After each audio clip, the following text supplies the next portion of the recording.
my name is Tara, and I'm the first Animal Services Officer for the Coconut Creek Police Department. I'm excited to be part of the city and get out and do as much as I can to keep our animal population safe. My whole life has led up to this. I've always had an affinity for animals. I've always cared very much about their well-being. From an early age, I knew that I wanted to form a career around animals, and so my initial idea was that I was going to be a veterinarian. Ultimately, I decided not to go that route because I wanted to be more hands-on with the animals, and so an animal that needs help immediately and I get to step in, I get to be the help for them. So it made sense. As soon as I was hired for the job, I did a 40-hour course that is specific for animal control. It teaches you the laws, it teaches you what you can and can't do on the job, and the best way to help the citizens in your city. Also did a couple courses on other wildlife because we do have such a wide array of wildlife here in the city.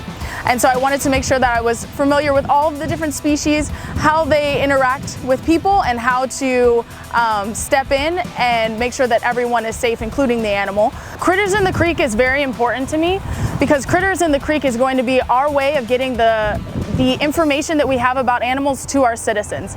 It's going to give me the ability to take education to a whole new level as far as bringing it to the people. Education is everything.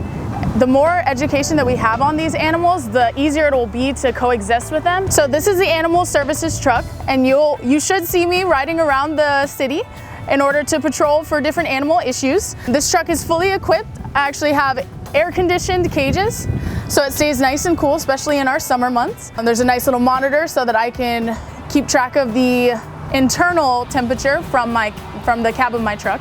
And then I have a net here as well. And the net works great for wildlife that I can't necessarily put on a pole.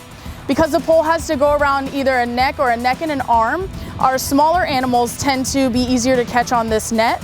It's nice and adjustable, so it gets long.